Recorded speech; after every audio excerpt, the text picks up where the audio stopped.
Hi friends, இன்றைக்கி நம்ம பூண்டு ஊறுகாய் செய்ய போகிறோம். இதுக்கு நான் ஒரு 1/4 கிலோ அளவு பூண்டு எடுத்து உளிச்சு வச்சுருக்கேன். இந்த பூண்டுக்கு சின்ன நெல்லிக்காய் அளவு புளி, இவ்வளோ பெரிய புளி எடுத்து நான் இது ஒரு 1/2 மணி நேரத்துக்கு முன்னாடி தண்ணியில் கழுவிட்டு ஊற வச்சுருக்கேன். இதுக்கு ஒரு பொடி ரெடி பண்ணோம். 1 ஸ்பூன் அளவுக்கு வெந்தயம், 1 ஸ்பூன் அளவுக்கு கடுகு, இது ரெண்டையும் நல்லா பொரிஞ்சு வர்ற அளவுக்கு வறுத்துக்கலாம். இப்போ இது கடுகு வெந்தயம் எல்லாம் நல்லா பொரிஞ்சு வருது பாருங்கள். இந்த சமயத்துக்கு நம்ம ஸ்டவ் ஆஃப் பண்ணிக்கலாம்.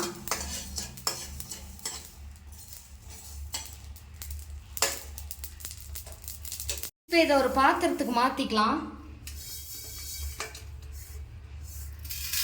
இது நல்லா ஆற வச்சு ஒரு மிக்ஸி ஜாரில் சேர்த்து பொடி பண்ணிக்கணும்.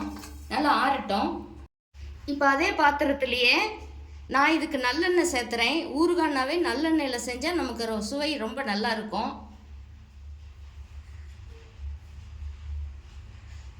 1 குழிக்கரண்டி சேர்த்துக்கிறேன். எண்ணெய் கொஞ்சம் இதுக்கு நம்ம அதிகமாக சேர்த்துன அளவுக்கு ஊறுகாய் நமக்கு ரொம்ப டேஸ்ட்டாக இருக்கும், ரொம்ப நாளைக்கு கெடாமல் இருக்கும். இப்போ இந்த எண்ணெயில் இந்த பூண்டை போட்டு நல்லா வதக்கி எடுத்துக்கலாம்.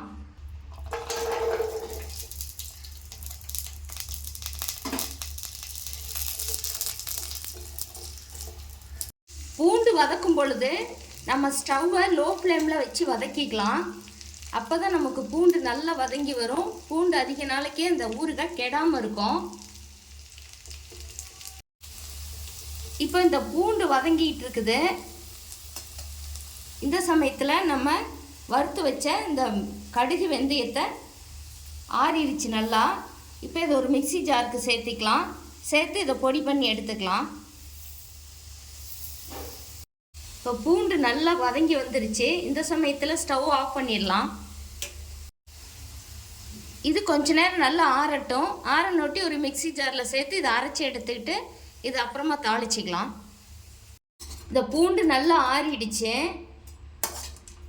இதை ஒரு மிக்ஸி ஜாரில் சேர்த்து கொரகொரப்பாக அரைச்சி எடுத்துக்கலாம். ரொம்ப நைஸாக அரைக்கக்கூடாது.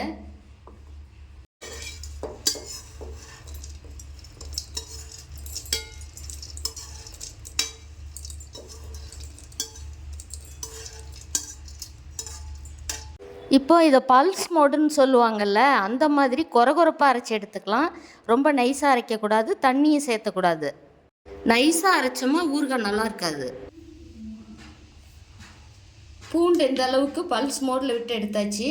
ரொம்ப நைஸாக அரைக்கலை, இந்த மாதிரி கொரகொரப்பாக தான் அரைச்சி எடுத்துக்கணும். அப்போ தான் நமக்கு இந்த ஊறுகாய் நல்லா சுவையாக இருக்கும். ரொம்ப அரைக்கக்கூடாது. இப்போது இதை தாளிச்சிக்கலாம். இப்போ ஸ்டவ் ஆன் பண்ணி இதே பாத்திரத்துலேயே 1 கரண்டி நல்லெண்ணெய் விட்டுக்கலாம். எண்ணெய் நல்லா காஞ்சிருச்சு. ஒரு 1/2 ஸ்பூனுக்கு கடுகு போட்டுக்கலாம்.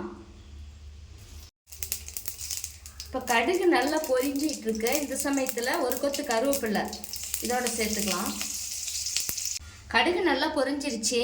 இதுக்கு நான் கட்டி பெருங்காயத்தை தூள் பண்ணி வச்சுருக்கேன். இந்த ஸ்டவ் நான் இப்போ ஆஃப் பண்ணிட்டேன், ஏன்னா இது தீஞ்சிரும்.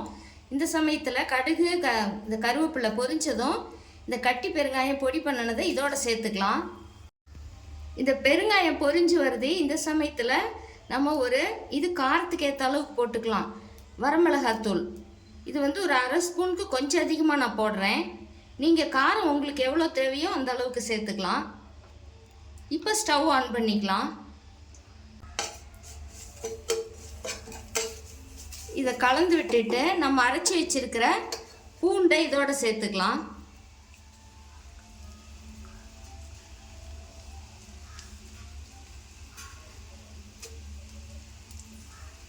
அரைக்கும் போது நம்ம இதோட தண்ணி எதுவுமே சேர்த்துல. அந்த மிக்ஸி ஜார்லேயும் நான் தண்ணி சேர்த்துல.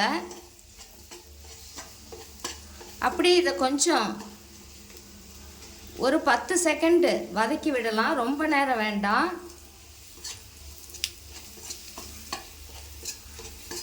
ஏன்னா நம்ம மிளகாத்தூள் போட்டிருக்கோம், அது டக்குன்னு நமக்கு கலர் மாறிடும்.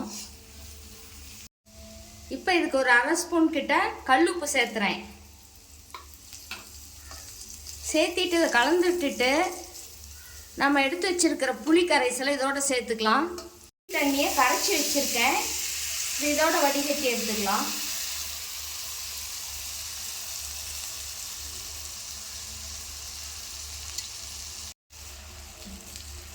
நம்ம ஸ்டவ்வை லோ ஃப்ளேம்லேயே வச்சுக்கணும். வச்சு இதை நல்லா கலந்து விட்டுட்டு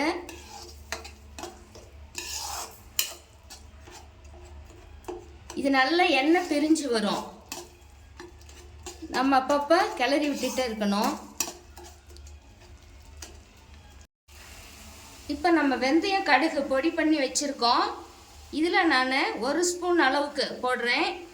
இந்த மீதி பவுடர் இருந்தால் நீங்கள் வேறு அடுத்து ஊறுகாய் போடும்போது கூட அதை நீங்கள் யூஸ் பண்ணிக்கலாம். அல்லது புளி சாதத்துக்கு இந்த புளி சாதம் இறக்க போக்குள்ள புளிக்கு சேர்த்துக்கலாம். நல்லா வாசனையாக இருக்கும்.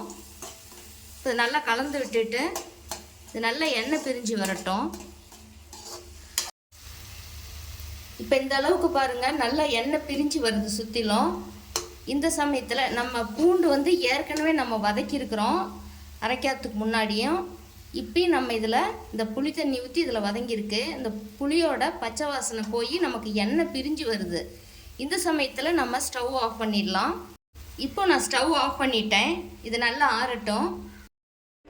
இது பீங்கான் கண்ணாடி பாட்டிலில் நீங்கள் மூடி போட்டு வச்சு ஃப்ரிட்ஜில் வச்சு ஸ்டோர் பண்ணி வச்சுக்கலாம்.